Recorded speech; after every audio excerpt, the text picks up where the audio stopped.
tayo mag-midterm. So, isa o dalawang topic na lang midterm na natin. Okay? Pero bago yan, kakaroon pa tayo ng laboratory bukas, bukas na rin next week, tungkol dito sa subject na ito. Sa topic natin ngayong araw. Okay? So, wala kang katanungan, proceed na tayo.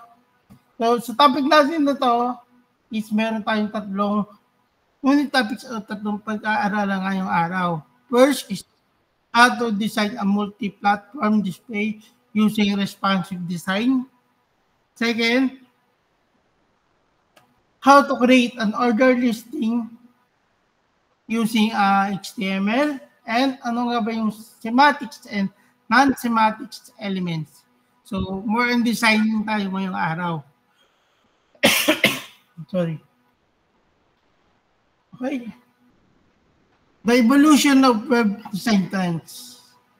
Pinakilala ang web noong 1990s. So, meron tayong tinatag ng basic elements or limited graphics by using a table-based layouts. Then, noong 2000s, pinakilala ng si CSS, Revolution, si Flash for animation, and rounded corner and drop shadow. Noong mid-2000, ayan, pinakilala na yung Ajax for dynamic contents. So kung abot tayo sa topic na Ajax, another language din yan, pag-aaralan natin. Then 2010, pinakilala na si Mobile Revolution, minimalism and flat design using parallax scrolling. And ngayon, as a modern era na tayo, by using a mobile-first approach, AI, chatbot, multiple frameworks na pwede nating pag-aralan, and then CSS, and then si Bootstrap, and so on. Ano nga ba yung tinatag natin as CSS? CSS stand for Cascading Style Sheet or CSS. Isa yung scripting language kung saan pinapaganda niya or binibigyan niya ng layout yung HTML documents na ginagawa natin.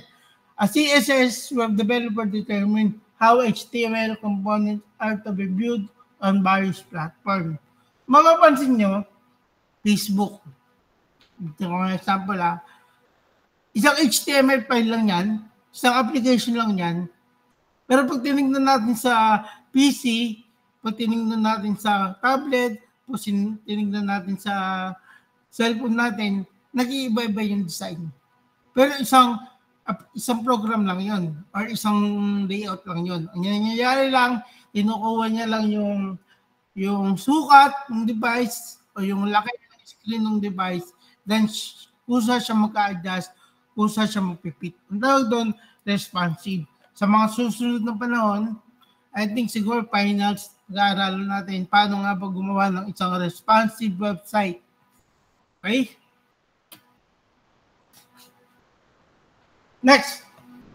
Ano-ano nga ba yung mga techniques para maging responsive yung design natin? Unang-una dyan yung tinatawag na media queries. Media queries is allow the developers to apply a different style, sabi ko kanina, based kung ano yung resolution or ano yung sukat ng isang screen ng isang output base natin. Pwede tayong gumamit ng different CSS like grid, flexbox, fluids layout. CSS grid allow developers to define a complex grid. While flexbox is idea for alignment item and creating responsive container. Pag-aaralan din natin yan, paano ba gamitin si flexbox, si CSS grid, paano ba natin mapapaganda, paano ba tinatawag natin yung responsive. Kung sinabi natin yung responsive, hindi siya magkakaroon ng sabog-sabog na layout. Mapapansin nyo, sabi nga kanina, kung sa ibang device yung binubuksan ng isang website, nagkakaroon ng adjustment. Nagkakaroon ng fit. Okay?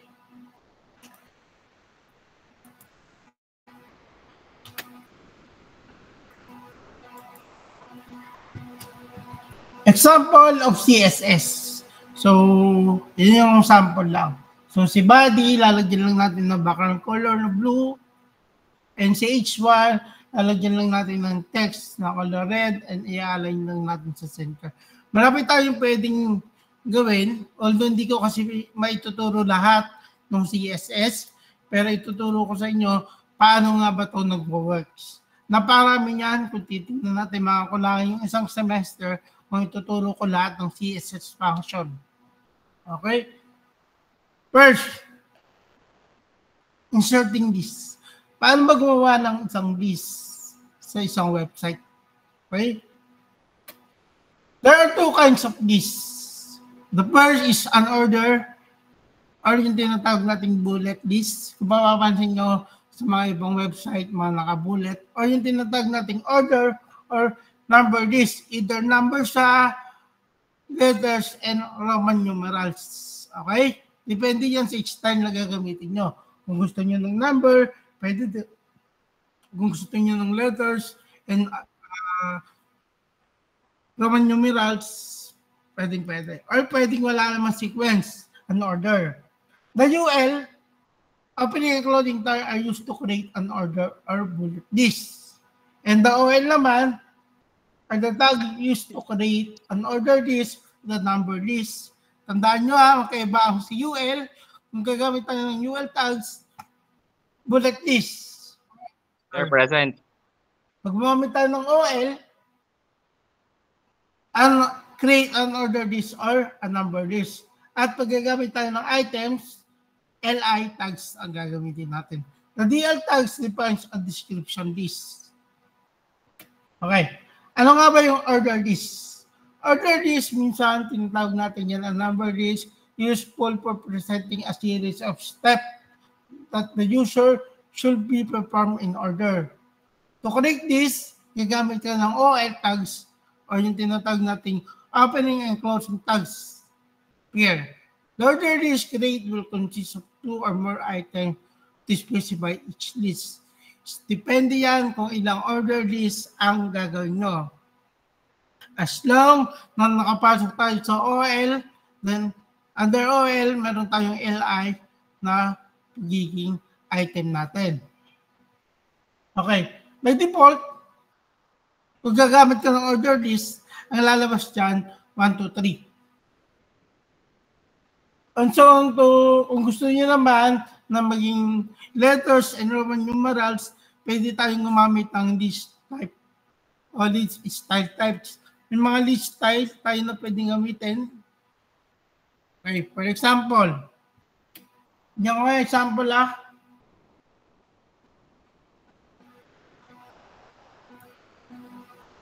Okay, dito nga. Stop sharing.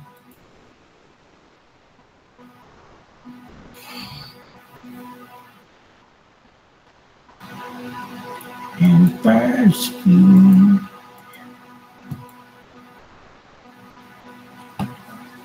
So, yan nga ang example ng isang order list. For example, alam niyo naman na mag-new file, hindi pa naman na ito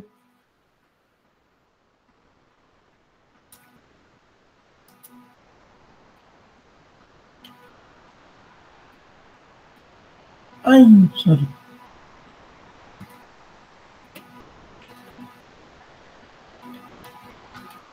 Order list.html. Lagi nyo, huwag nyo kakalimutan lagi yung extension name ng .html. Mostly kasi nung laboratory tayo, ang nangyayari, nagiging text file lang yan. Then pag na-run natin, just an error message or nag-e-error. Hindi siya na-redirect as a web browser.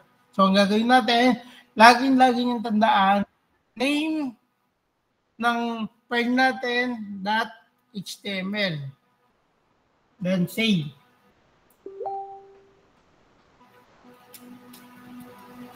Shortcut key. Lalakayan ko na lang para makita nyo. Okay? To correct that, for example, lagay muna tayo dito ng style.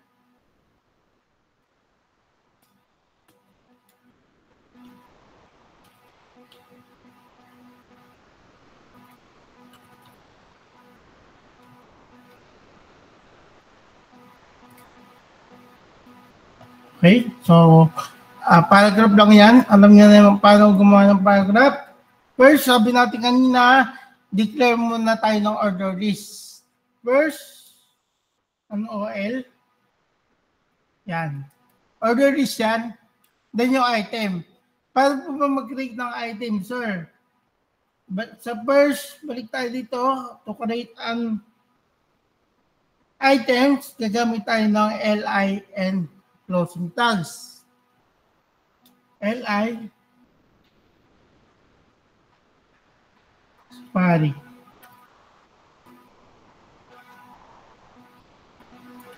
Spa. LI, enter. Shortcut po sa mga gumagamit ng Visual Studio Code. Kung gagamit ka ng VS Code, type mo lang po yung tags. Automatic na yan. Then hit enter. Yan.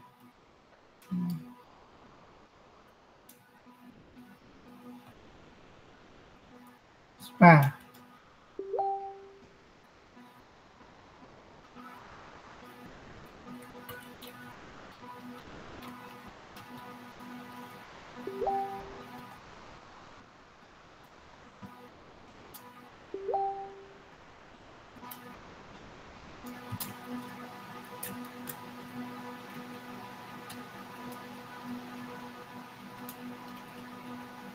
Save ko lang, i-run ko lang.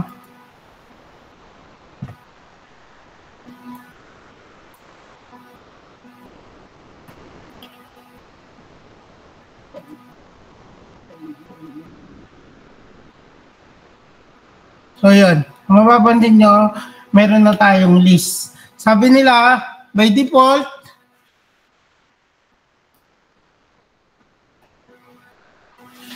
ang default natin is numbers. Question, may tanong ba?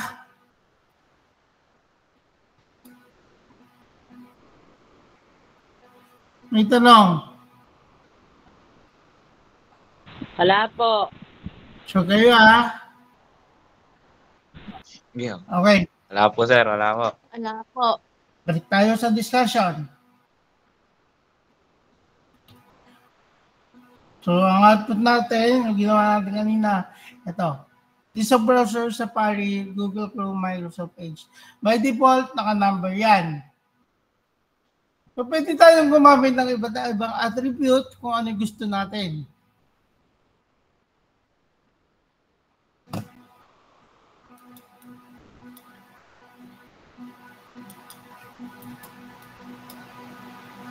Ito lang.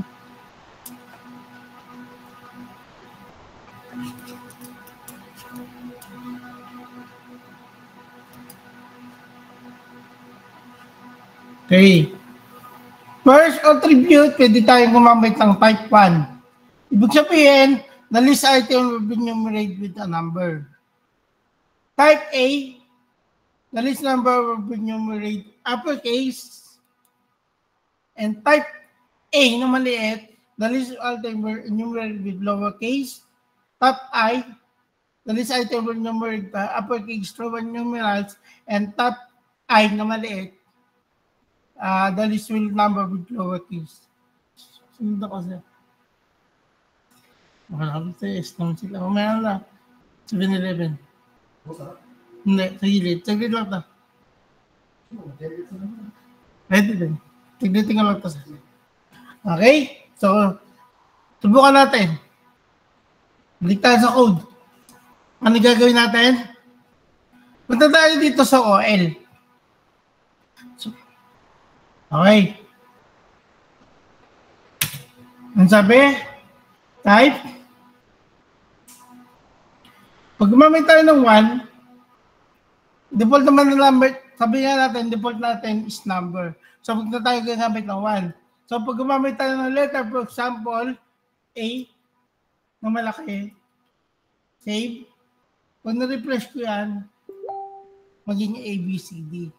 So, paano po pag gusto naman magsisimula kami sa letter B? Wala lang letter A. Pwede naman po.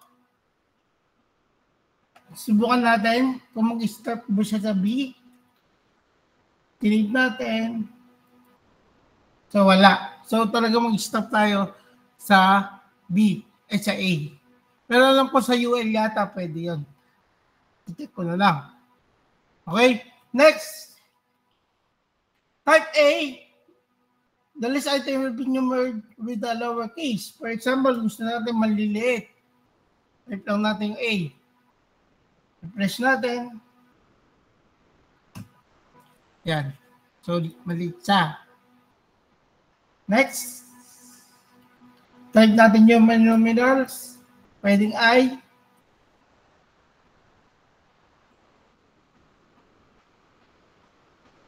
Okay. So, balik natin sa A. Maliit. Yan. So, para pag gusto namin lagyan ng kulay, yung mga list. Pwede tayo maglagay ng kulay ng list. Kung buong list, kung specific, kung lahat ng list natin, same color, pwede.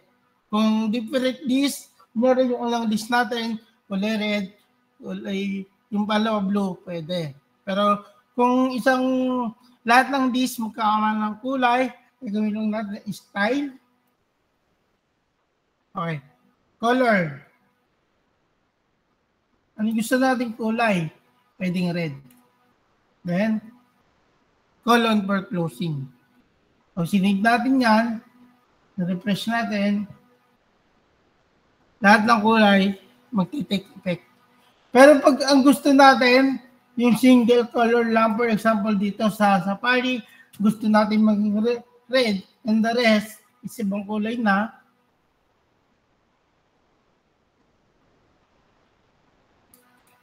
Pwede naman. Gagamit lang tayo ng style, waltz, quotation. Anong gagawin natin? Palitan natin ng kulay. Anong kulay ipapalit natin? Red. Yan. So, may specific lang kung sino yung magiging red at kung sino yung magiging kulay black. By default, ang kulay natin is black. Pero pwede natin yung baguhin. For example, punta tayo dito sa head. Style.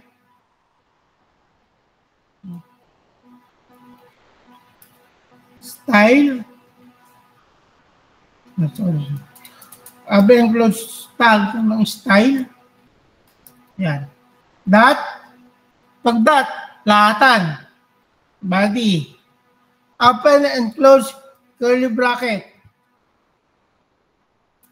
Color. Green. Ibig sabihin, lahat ng text nasa loob ng body magiging kulay green. Ay.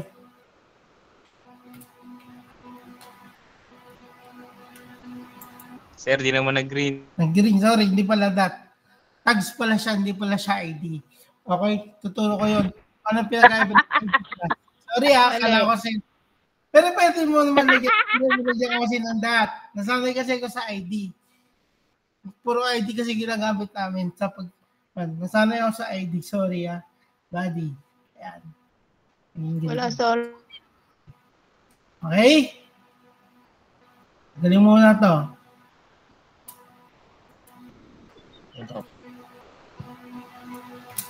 Okay?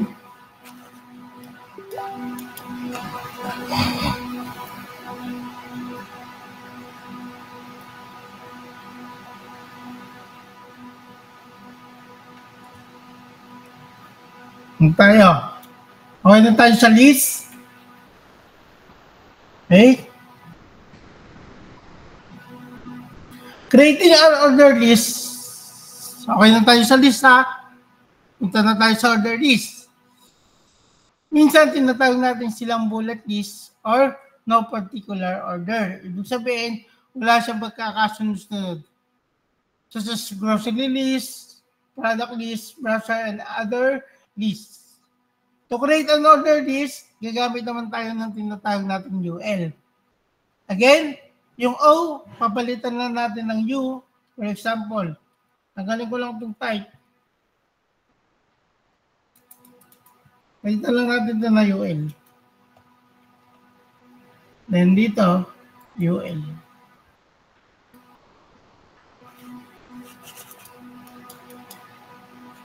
See? Replace lang natin ginawa natin kanina. Okay. Nagiging bullet siya.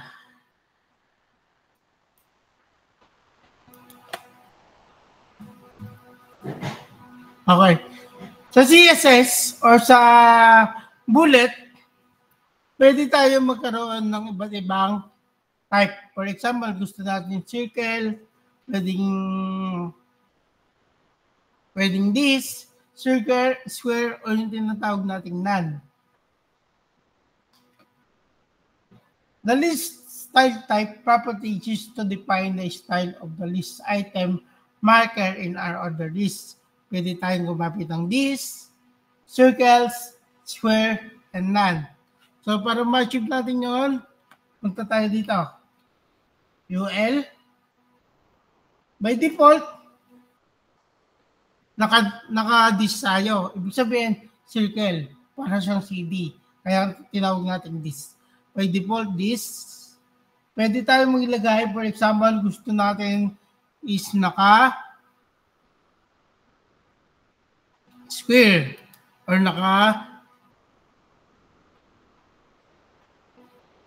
square. Tuloy na square ha. Style. Okay. So sabi dito, gagamit tayo ng this type style. This style type. Ano ba gusto natin? Marami pala dyan. Dito kay Visual Studio Code, marami siyang pwedeng gamitin. For example, dito, let's see, this. Or sige, square lang natin. Square. Save. Sinig natin. Yan. Papansin nyo, naging square siya. Ano ba yung tsura ng this? Para din yata siyang bilog. Sir, may triangle po ba? Wala. Alam ko walang triangle. So by default lang tayo. Ito lang, tatlo. This, bullet, circles, square, and none. Kung sinabi natin none, kung ayaw natin merong bullet sa gilid or style, pwede tayo maglagay ng none. Save lang natin. Ayan, mawawala siya. Question.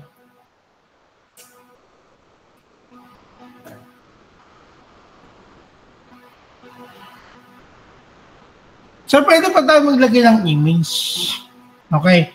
Lalagay lang ng image ha.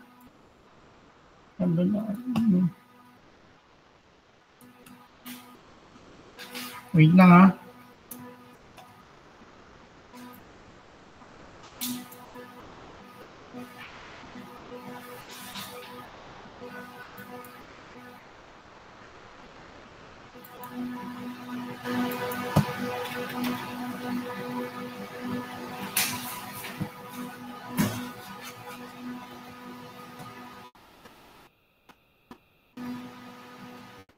Ang tagal nyo na.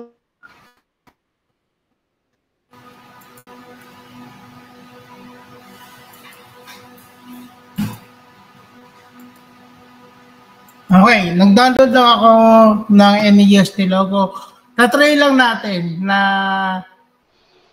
yung list natin, try lang natin lalagyan ng image kung pwede natin lagyan. Subukan lang natin ha. So, balik tayo dito sa list. Type. This is type image. Ayan. Then,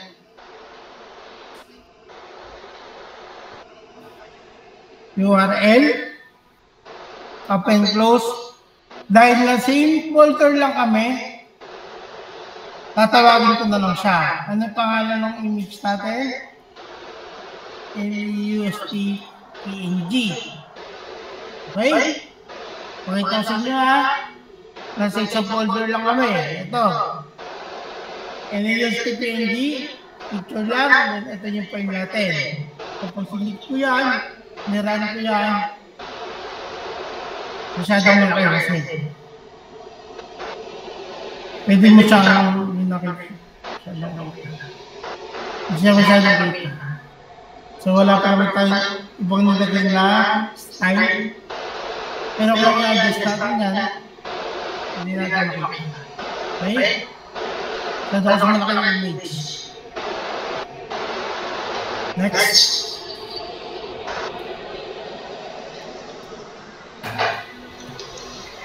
The CSS list position properties specify the position of the list. When outside, but bullet points will be outside the list item. When it is inside, sabihin, hindi pwede nasa inside. Now, CSS natin. Subukan natin. Balik tayo dito.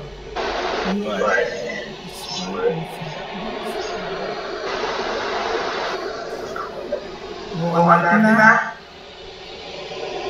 Inside.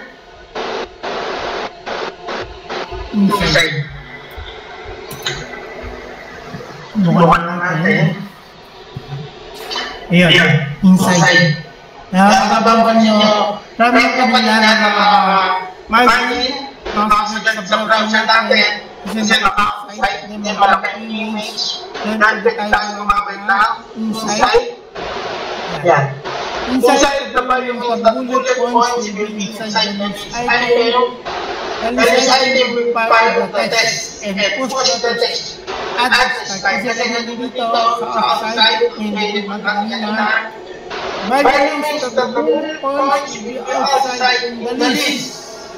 The start of each line and this item will be aligned vertically. Sabihin, hindi siya tumapapag sa browser natin.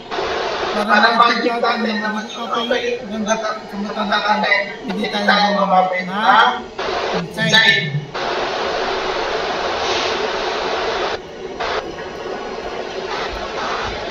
Next, description list.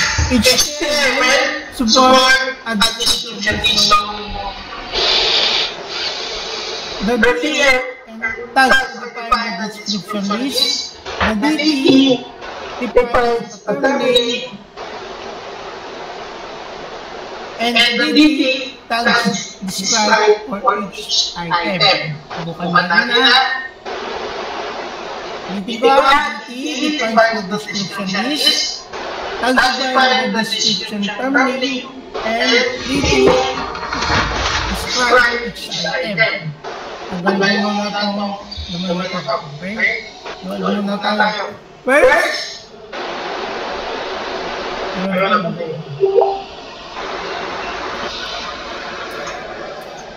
hindi natin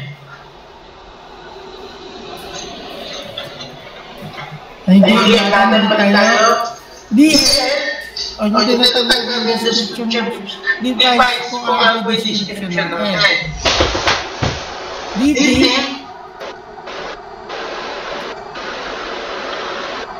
defines tags the term name. For example, copy.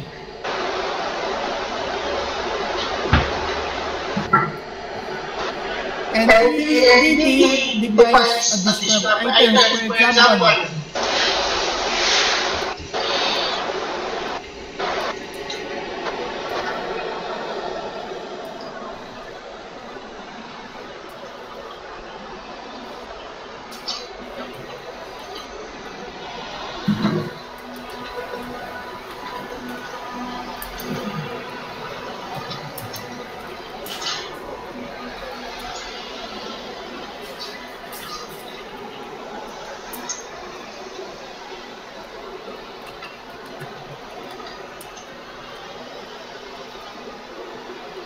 wait, next, what is the DT? DT,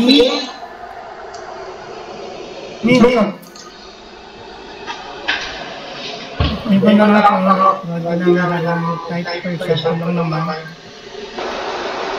And last, DT,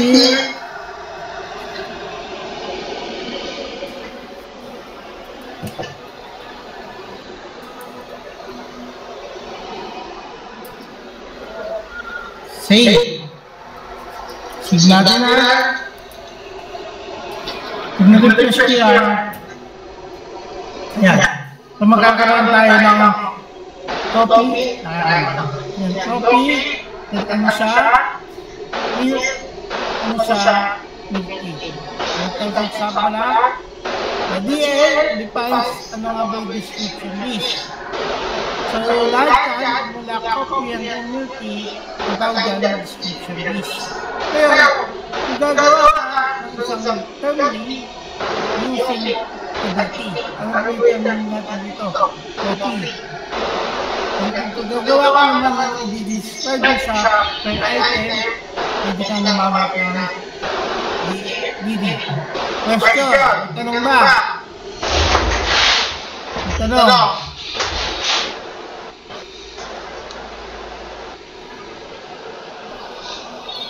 May tanong.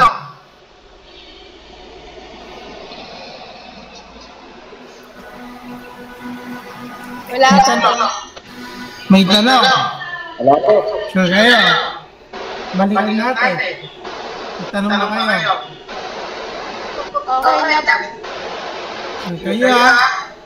Wala kayong tanong. Pag ako nagtanong.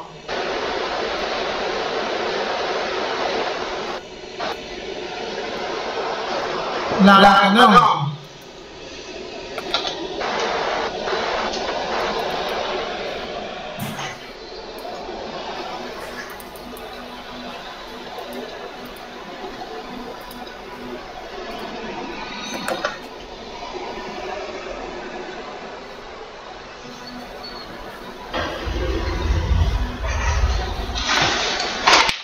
Okay, wala kang tanong?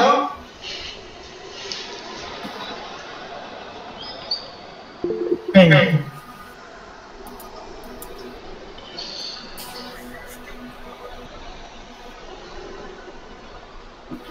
Wala kang tanong? Sure kayo? Sir, paano i-hyperlink yung nasa DD? I-hyperlink natin. Wait lang.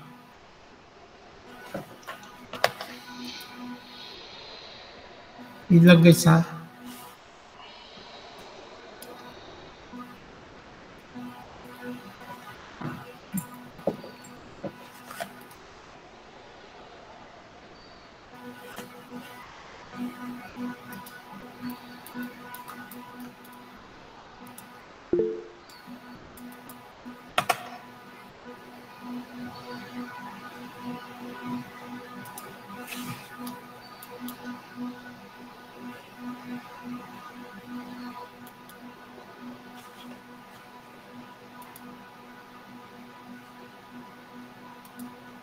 Anong tanong?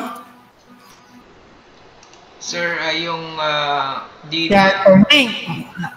Pwede yan. Kaso lang, wait lang. Wala pa din tayo sa topic na to. Muna tayo. Sige, sir. Muna tayo. Kay CSS. Hindi lang ha.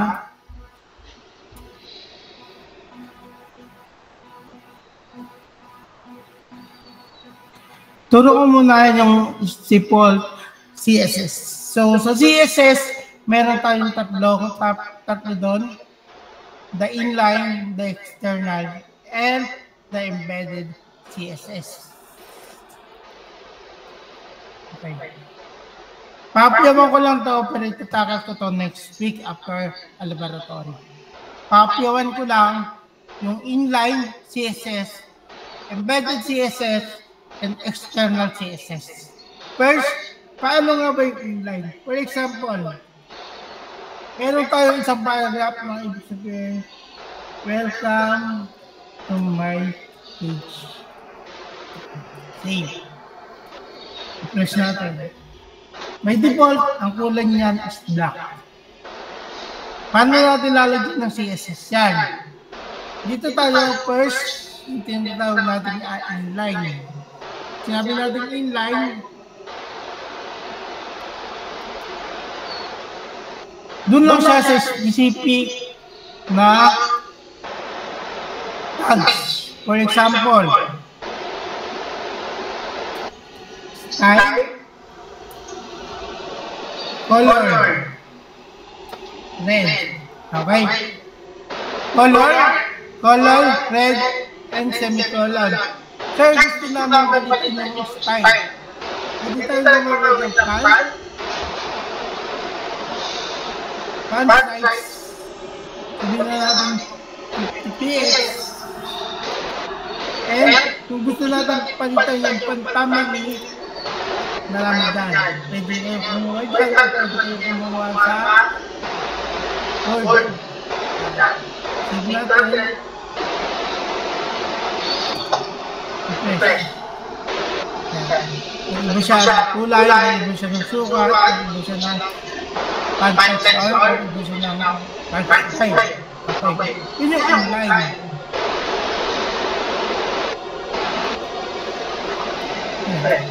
Ganyan pa tayo.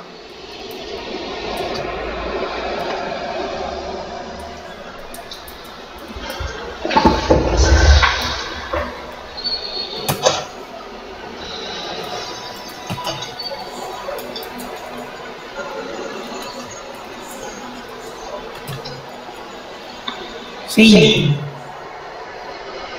So, hindi siya matitipik kasi nakablay lang siya. Pero kami sa gusto naman ngayon namin, is magkakahaba.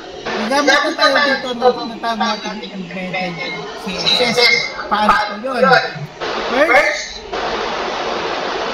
open and closing style. Okay? Style. P. Paragraph. Abang close bracket. Font family. Hindi natin kanina. Fantasy. Font size. Pwedeng 20 px. And color. Pwedeng red. Masilita niya. So lahat, mapapag.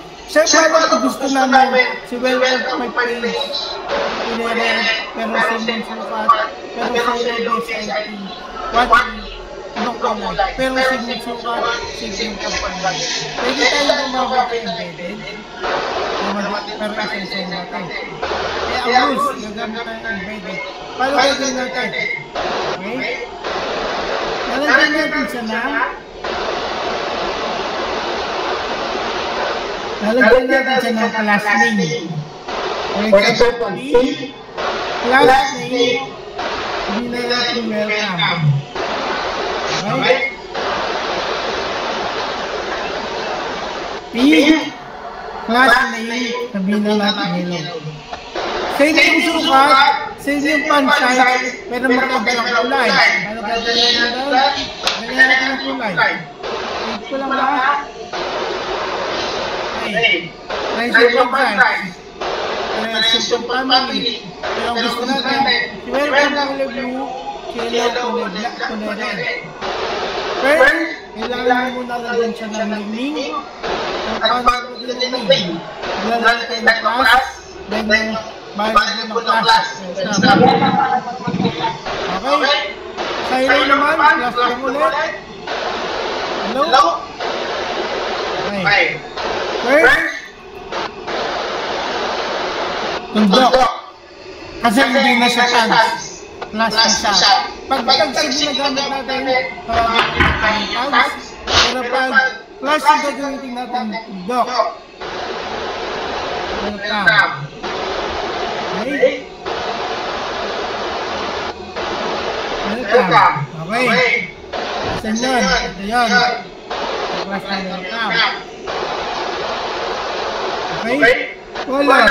Anong kulay gusto natin sa natin ng blue? Punta tayo sa pangalawa. Okay. Hello. Color. Okay. Same yung sukat. Same yung laki. Pero makaiba ng kulay. Save natin. Yan. Welcome to my page, Hello VSIT. So, kung gagamit kayo ng embedded, lahat ng P, for example, mamatay ng isa pong P,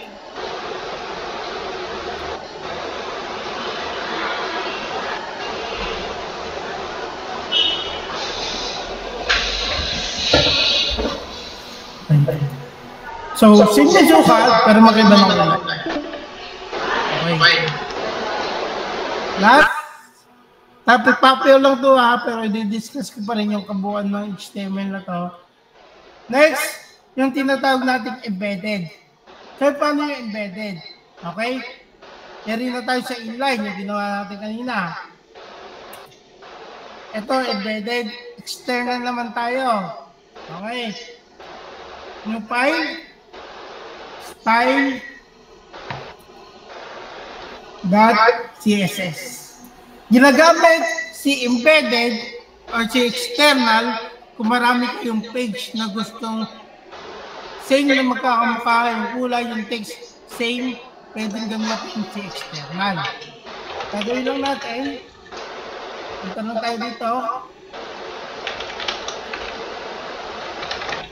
Style link, tag lang natin.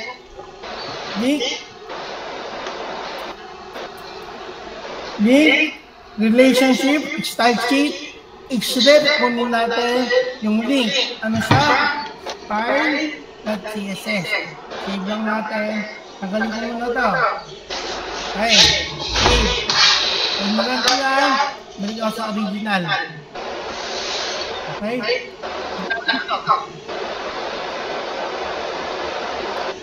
Okay.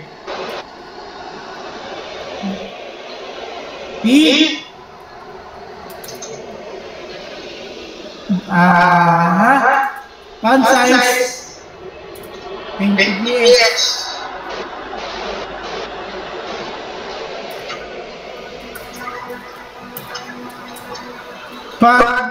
Family fantasy. Okay, save ko lang ha. Style ako. External. Wala dito sa loob. Pero yung link, kinuha ko. Yung link, style.css. Kung nyo ko yan, mag-take-effect. So, kahit multiple yung page na gagawin mo, for example, ito, isa pa akong page. Nagkaroon na copy. Page. Example, binigyan ko lang ito, sample. Ngayon sa sample, for example, ay ito lang ito ng sample. Sample. Yan. So, welcome to my page. Magkaiba yan ha. Magkaiba na.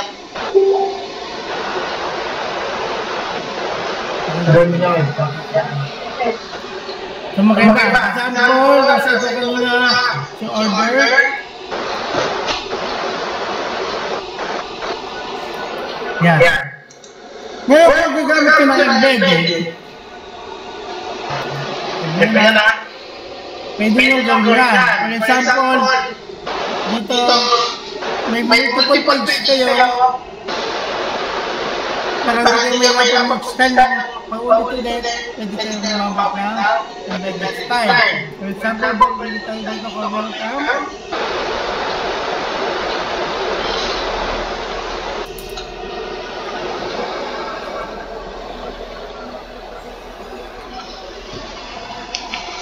Yes, sir. Pakakuha nga lahat ng mga umaten. Sige, sir. May 12 minutes na lang po tayo. Sige, sir. I-lista ko po. Sige, yung 12 minutes na yun, sakto-sakto lang naman. Okay, welcome. Color. Red. Save natin ha. Isa pa. Yung hello kanina. Hello.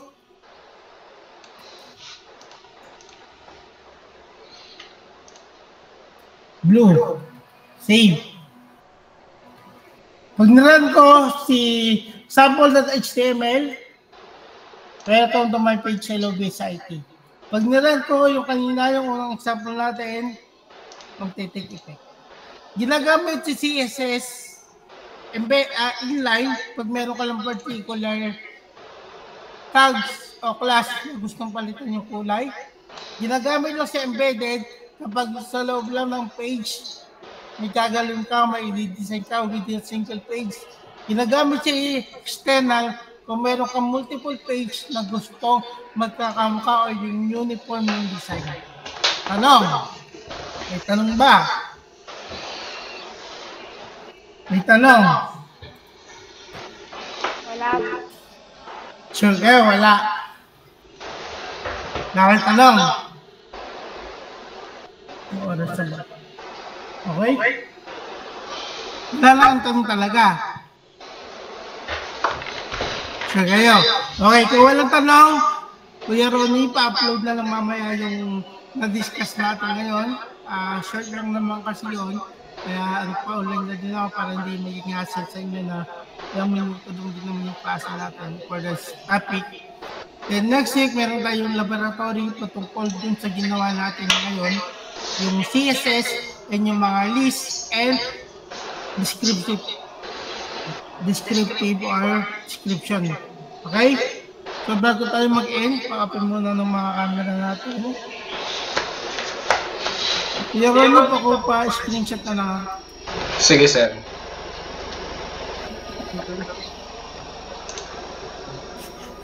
Sabi yung pwede lang umiti. Smile. Ala pa, hindi pa sir naka-open lahat eh. Open muna yung si Angel. Angel. Dami ko natutunan, sir. Angel, wala kang cam? Angel. Doon pala yun, sir. Sir, wala bang color rainbow? Pwede naman maglagyan ng rainbow. RGB, tawag doon. Pwede tayo mag-RGB. Ruel, tumahimik ka na. Okay na kaya, Ronina. Tama ka na. Page 2 naman sir, sandali lang po. Okay, sir. Hindi na umaten. 35. Nakapag-picture na ba kayo, Ronnie? Oo, sandali lang. Time po.